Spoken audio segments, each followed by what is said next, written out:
지난달 룻기 3장을 통해 보아스가 자기 자신보다 더 가까운 친족이 있다고 말씀했습니다. 과연 더 가까운 친족과 결혼할 것인가 아니면 보아스 자신과 할 것인가? 그 문제를 해결하기 위해서는 하나님이 어떻게 문제를 해결하는지 기다릴 필요가 있습니다. 오늘 4장 내용을 통해 하나님께서 어떻게 해결하시는지 우리 한번 살펴보시기를 원합니다. 첫 번째, 섭리 속에 일하시는 하나님, 친실한 사람을 통해 일하신 하나님이십니다. 우리 1절에 보면 그때 보아스가 성문에 올라가서 거기에 앉았는데 보라, 보아스가 말하던 친족이 지나가므로 그가 그에게 이르되 어이 아무개여 돌이켜서 이리로 와서 앉으라 하니 그가 돌이켜서 앉더라. 하나님의 섭리는요, 친실한 사람을 통해 드러났습니다. 자신이 해야 할 일을 감당하고자 하는 마음이 있는 사람들을 통해 일을 하십니다. 고린도전서 4장 2절을 보면 이런 말씀이 있습니다. 또한 청지기들에게 요구되는 것은 친실한 사람으로 드러나는 것이라. 자기에게 맡겨진 일을 감당하려고 하는 사람은 자신이 말한 대로 자신의 입으로 내뱉은 말을 친실하게 드러납니다. 마치 보아스의 행동이 그랬습니다. 나오미는 룻에게 하나님이 어떻게 일을 하는지 기다려보고자 믿음의 고백을 할 때 보아스는 이미 성문에 올라간 것입니다. 그때 보라, 보아스가 말하던 친족이 지나감으로 했습니다. 여기서 이 보라라는 뜻은 룻기 2장 4절 말씀 보라라는 뜻과 같습니다. 그러니까 때마침 그 친족이 지나가는 것을 보아스가 목격한 것입니다. 하나님이 하시는 일은 우연이 없습니다. 신실하게 자신에게 맡겨진 일을 드러나는 사람들은 하나님을 그 사람을 통해서 일을 하십니다. 빌립보서 2장 13절을 보면 우리 함께 읽겠습니다. 시작.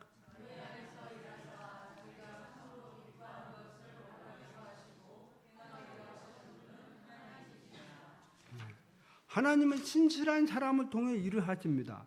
그 사람 안에 계신 성령 하나님이 자신이 기뻐하는 것을 그 사람을 통해 신실하게 드러나게 하시는데 그것을 원하게도 하시고 행하게도 하신다라는 사실입니다.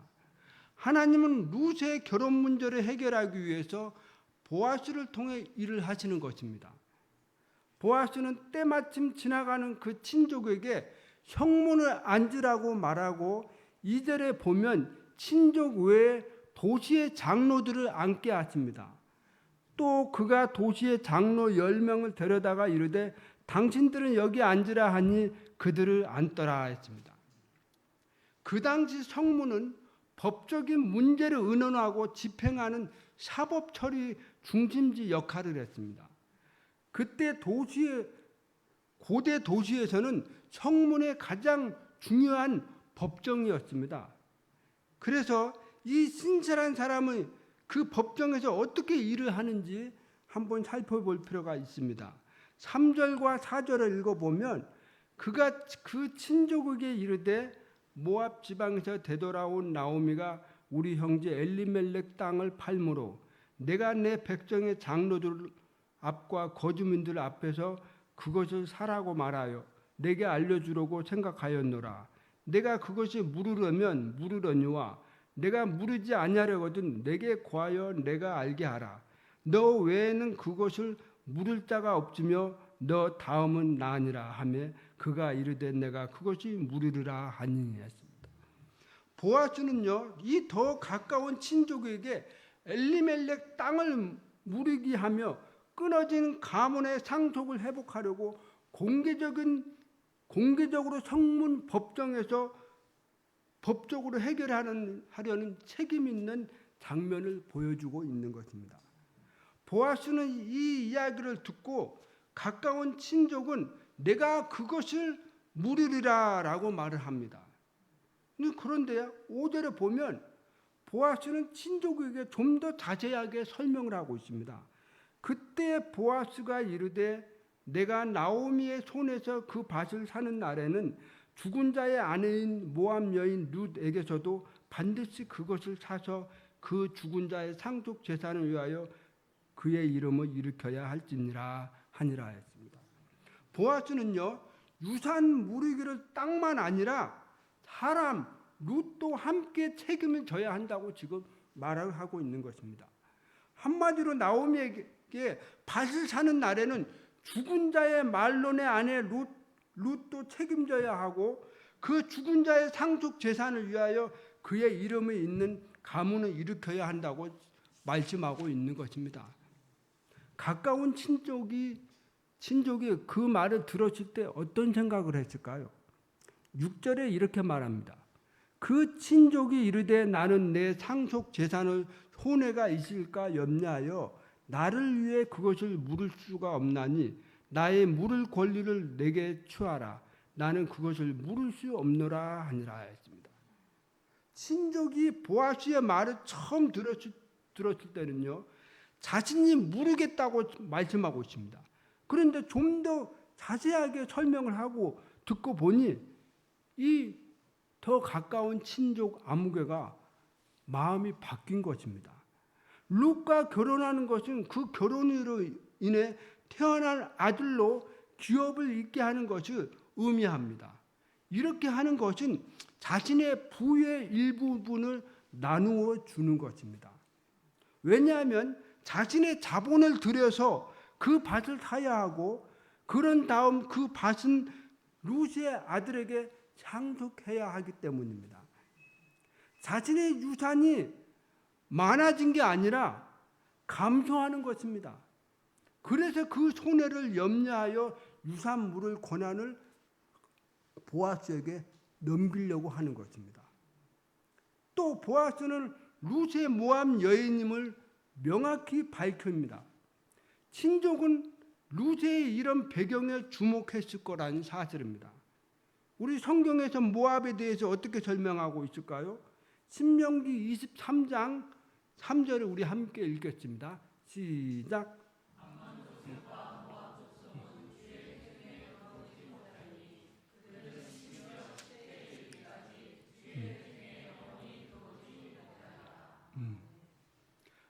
친족은 룻의 모압 출신이라는 것 때문에 이 유산 무르기를 거절했을 것입니다. 모압 출신들은 이스라엘 회중에 들어올 수가 없었기 때문입니다. 10대도 들어올 수 있지만 그 회중에 영원히 들어올 수도 없는 것입니다. 그러나 그가 하나 모르는 것이 하나 있는데 룻은 이미 자신의 종교를 버렸습니다. 그리고 나오미의 하나님, 이스라엘의 하나님을 자신의 하나님으로 믿는 사람이었습니다. 그는 룻이 어떤 여자인지 전혀 알지 못했습니다. 단지 표면상 자신의 손해 볼 것 같아서 포기를 선언한 것입니다. 보아스는 이 가까운 친족에게 우선권을 주었지만 그는 여러 가지 상황을 보고 스스로 포기한 것입니다. 성경에도 그런 사람이 있습니다. 마태복음 19장 20절에서 22절을 보면 부자 청년이 나옵니다. 그는 예수님께 찾아와 어떻게 해야 생명을 얻습니까? 하니까 계명을 지키라고 합니다. 다 지켰습니다. 그러면 내 소유를 팔아서 가난한 사람들에게 나누어 주라고 하니 그 사람은 그 말을 듣고 근심하며 떠났다고 했습니다. 왜 그랬을까요? 마음에 재산이 많기 때문에 그걸 누구한테 준다는 게 아까운 거예요. 우리도 우리의 이익만 생각하고 하나님의 말씀에 불순종하며 자신의 권리를 포기해 버릴 때가 있습니다.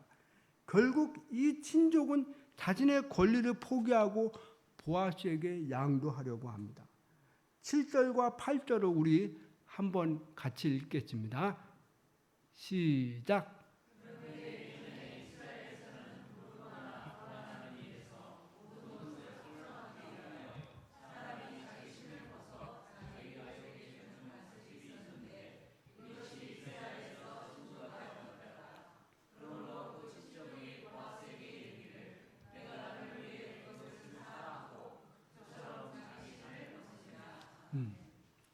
보십시오. 이 가까운 친족 아무개가 손해 보니까 이런 행동을 했습니다. 그런데 사실 보아스도 이 가까운 친족과 입장이 똑같습니다. 손해 볼 것을 알면서도 그는 왜 이 권리를 받아들였을까요? 룻기 3장 11절에 이런 말씀이 있습니다. 우리 한번 읽겠습니다. 시작.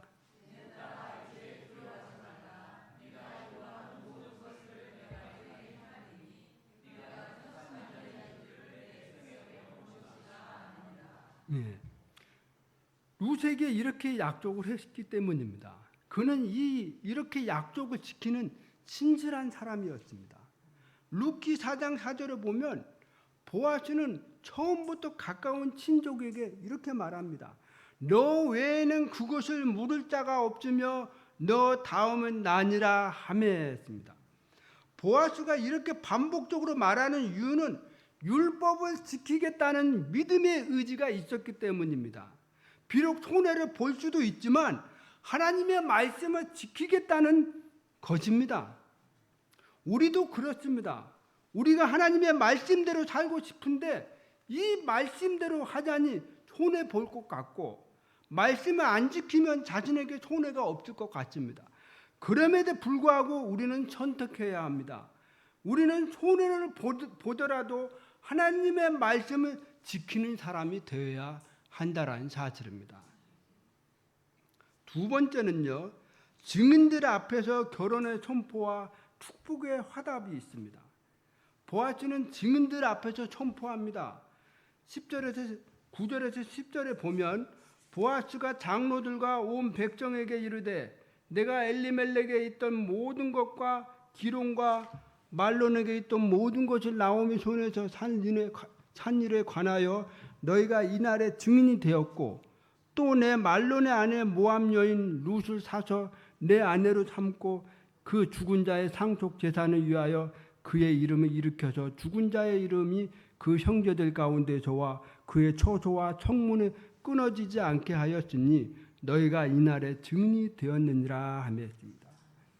여기서 이 증인은 보아스가 베들레헴 유다 성문 앞 법정에서 공개적으로 엘리멜렉 가문의 땅과 재산을 나오미에게 산 것을 말하고 있는 것입니다. 그리고 말론의 아내 모압 여인 룻을 사서 룻과 결혼하여 죽은 말론의 이름을 있게 하는 일에 장로들과 백성들의 법적으로 증인이 된 것이라고 지금 말하고 있는 것입니다. 결혼을 선포하는 것입니다. 보아스는 룻과 합법적으로 결혼할 수 있게 되었던 것입니다. 여기 계신 분들 결혼 한 50년 된 분도 있어요. 결혼하신 지 40년 된 분도 있어요. 30년 된 분도 있고 20년 된 분도 있고 막 결혼한 사람도 있습니다. 그런데요, 우리가 결혼했을 때 주례사가 선포하잖아요. 누구 앞에서 선포합니까? 하객들 앞에서 선포합니다. 하나님 앞에서 하객들 앞에 선포합니다. 자, 예전에요, 신학대학원에서 공부할 때 어떤 교수님이요 이런 이야기를 했습니다. 결혼하고 이제 미국에 가서 유학 생활을 중에 아주 부부가 치열하게 싸웠다고 했습니다. 아주 질리도록 싸웠다고 했습니다. 너무 잦은 다툼으로 이혼하려는 생각까지 했다고 합니다. 너무 많이 싸우니까 무슨 생각이 드느냐? 사랑의 감정이 이미 사라진 지 오래되었습니다. 그런데 이 두 분은 기도하는 중에 결혼할 때 하나님 앞에서 성경에 손을 얹고 맹세하던 것과 증인이 되어 주었던 하객들이 있었다는 것을 까맣게 잊고 있었다라는 사실입니다. 그래서 이 두 분은 손을 잡고 눈물로 회개하고 기도를 했습니다. 그리고 부부관계는 회복되고 지금은요 잘 살고 손자 손녀 놓고 잘 살고 있습니다. 결혼은 이렇게 하나님 말씀 앞에 선서하는 것이고 우리를 축복해 주었던 증인들이 있음을 우리는 잊지 마시기를 바랍니다. 그래서 쉽게 이혼을 쉽게 할 수가 없는 것입니다. 베들레헴 유다 도시 장로들과 많은 사람들은 보아스의 룻의 결혼을 축복하고 둘이 그 축복에 화답을 했습니다. 11절에서 12절을 읽어보면 성문 안에 있는 온 백성과 장로들이 이르되 우리가 증인이 되었나니 주께서 내 집에 들어간 여인으로 하여금 이스라엘 집에 세운 라헬과 레아 두 사람을 갖게 하시기를 원하노라. 내가 에브라다에 훌륭하게 행하고 베들레헴에서 유명하게 될지니라. 주께서 이 젊은 여자로부터 내게 씨를 주사 내 집이 다말의 유다에게 낳아준 베레스의 집과 같게 하시기를 원하노라 하니라 했습니다. 다말은요 야곱의 아들 유다의 며느리입니다. 유다는 다말을 통해서 베레스를 낳았습니다. 그런데 이 베레스가 보아스의 선조였습니다. 베레스를 통하여 자손들이 이어온 것처럼 이 젊은 여자 룻을 통해서 자손이 이어오기를 바라는 마음으로 축복해 주었습니다. 사랑하는 성도 여러분, 결혼한 사람들에게 우리는 축복해 주어야 합니다. 말로만 하는 것이 아니고 그 결혼한 가정을 위해서 축복하고 기도해 주어야 한다는 사실입니다. 이 축복의 두 가지의 특징이 있습니다.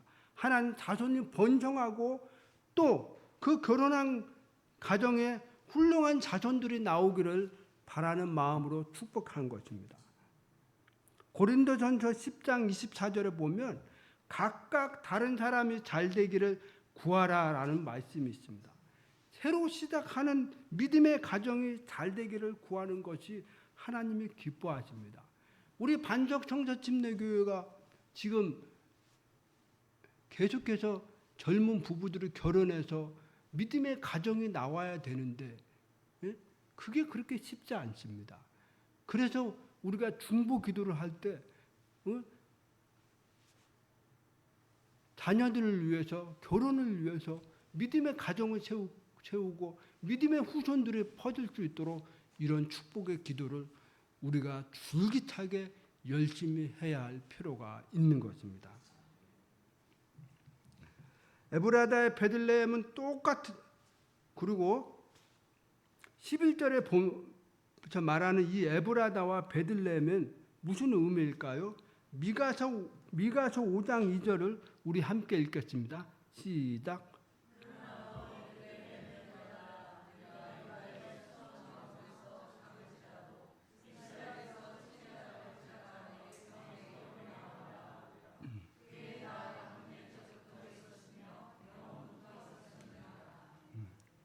여기 보면 에브라다와 베들레헴은요 똑같은 지역입니다. 바로 우리 주님, 우리 예수님이 탄생한 곳입니다. 그러니까 그리고 이곳은 바로 유명한 우리 예수 그리스도의 이름이 드러나게 된 것입니다. 세 번째, 하나님의 축복은 세대와 역사를 넘어 영원부터 이루어집니다. 13절에 보면 이에 보아스가 룻을 취하여 자기 아내로 삼고 그녀에게로 들어가니 주께서 그녀에게 후퇴하심으로 그녀의 아들을 낳음에 했습니다. 룻과 말론의 사이에서는 자식이 없었습니다.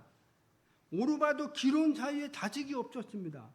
그러나 룻은 보아스를 만나서 아들을 낳았습니다. 생명은 하나님께 있습니다. 생명의 잉태도 하나님으로부터 옵니다. 영적인 생명도 마찬가지입니다.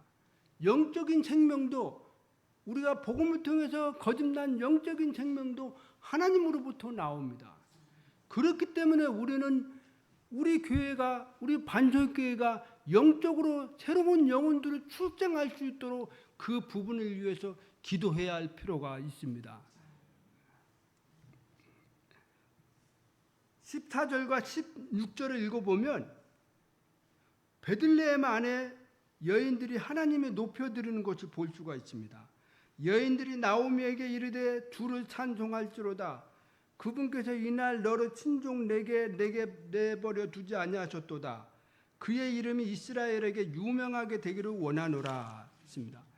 그가 내게 생명의 회복자가 되며 내 노년에 봉양할 자가 되리니 너를 사랑하는 내게 7 아들보다 더 나은 내 며느리가 그를 낳았도다 하니라. 나오미가 아기를 취하여 품에 품고 그의 보모가 되며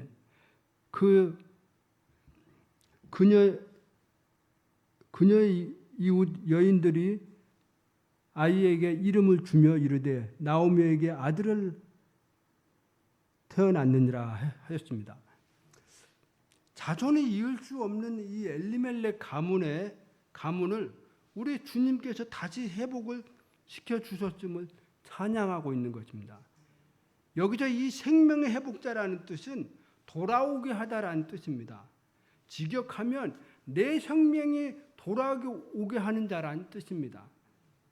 룻기 1장 21절에서 내가 풍족하게 나갔으나 주께서 나의 빈손으로 집에 다시 오게 하셨느니라 라고 말씀하셨는데, 이런 나오미를 다시 생명의 회복자로 하나님께서 세워주시기 위해서 다시 베들레헴으로 돌아오게 하시고 하나님의 그를 통해서 놀라운 계획들을 드러나게 하시고 이 여인들은 그를 보고 찬양하는 것입니다. 나오미가 하나님을 의지하지 못하고 기근으로 인해 모압 지방으로 가서 남편도 자식도 다 잃고 돌아왔지만 하나님께서는 그녀를 다시 회복해 주셨다라는 사실입니다. 우리 인생도 마찬가지입니다. 때로는 하나님을 의지하지 못하고 우리의 잘못된 선택으로 찌라린 징계와 어려움을 겪게 되지만 하나님께서는 우리를 다시 회복의 은혜로 이끄신다라는 사실입니다. 그의 아들은 오벳이고 섬기는 자라는 뜻을 담겨져 있습니다. 이 나오미가 아이를 취하여 품에 품고 그의 보모가 되며 했습니다.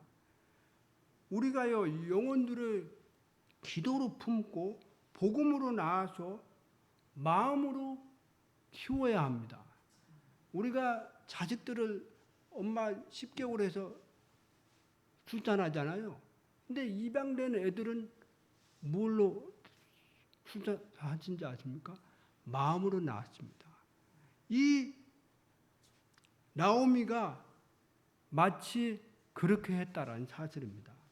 전에 이숙자 자매님이 오랜만에 교회에 오셨는데요. 그 모습을 보고 원로 목사님이 눈물을 흘린 적이 있었습니다. 왜 그랬을까요? 왜 원로 목사님이 그 눈물을 흘렸을까요? 오래전에 기도로 품고 복음을 낳고 마음으로 양육시켰기 때문에 그렇습니다. 그 시간은 오랫동안이었습니다. 그렇기 때문에 그 이숙자라는 자매님이 이 반석교회 예수 그리스도 터 위에 심었기 때문에 그렇습니다. 그리고 그분이 이 교회를 통해서 믿음이 성장하고 오랫동안 또 교회를 섬겼습니다. 사랑하는 성도 여러분, 우리 반석교회가 계속해서 영혼을 기도로 품고 복음으로 낳아서 가슴으로 품고 양육시켜야 됩니다. 우리 성도들이 그런 양육자들이 되어야 됩니다.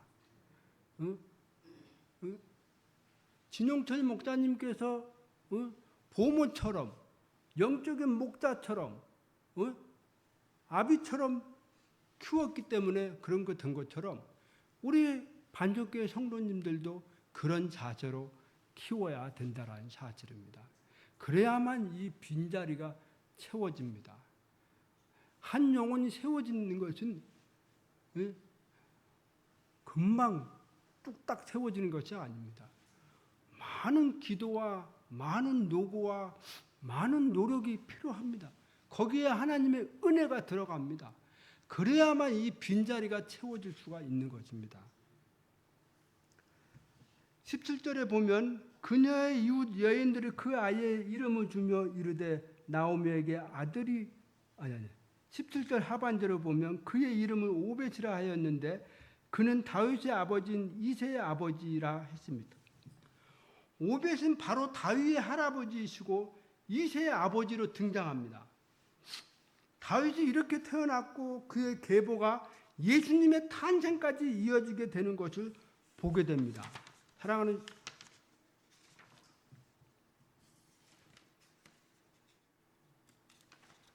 18절에서 22절은 잘 보시면요, 예수님의 족보의 일부분입니다. 마태복음 1장에 보면 좀 더 정확하게 나옵니다. 유다는 다말에서 베레스와 세라를 낳았다고 했습니다. 그리고 오벳을 낳았고 이세에 다윗왕을 낳았다고 했습니다.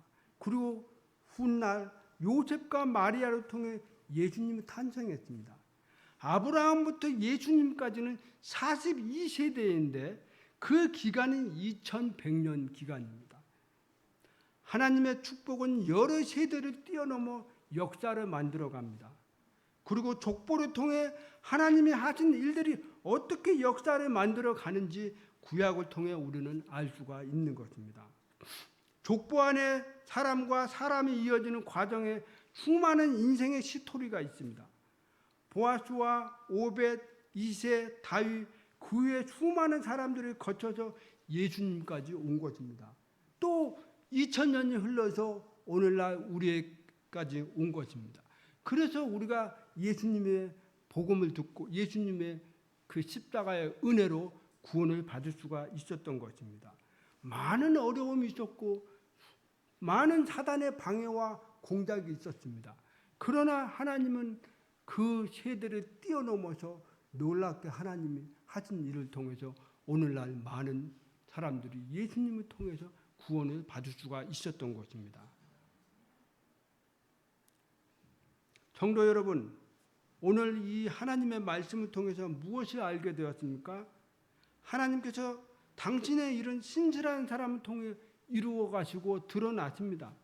그것을 감당하는 사람은 손해보는 것 같지만 기꺼이 감당하려고 하는 사람들을 통해 하나님은 하나님의 일들을 하신다라는 사실입니다. 또 결혼한 사람들을 위해서 기도해 주어야 합니다. 축복으로 기도해 주어야 합니다. 주님 안에서 자손이 번성하고 주님 안에서 믿음의 가정을 세우시고 그 자녀들이 잘 될 수 있도록 우리는 기도해 주어야 할 필요가 있습니다. 그리고 우리 교회 안에 나오미처럼 우리는 기도로 품고 복음으로 낳고 가슴으로 품고 그렇게 해서 양육자가 돼야 된다는 사실입니다. 그래서 우리 교회가 조금이나마 영적으로 성장하고 더 발전할 수 있는 교회를 세워지어 주기를 간절히 바라고 원합니다. 오늘 이 말씀을 통해서 엘리멜렉 가문에 보십시오.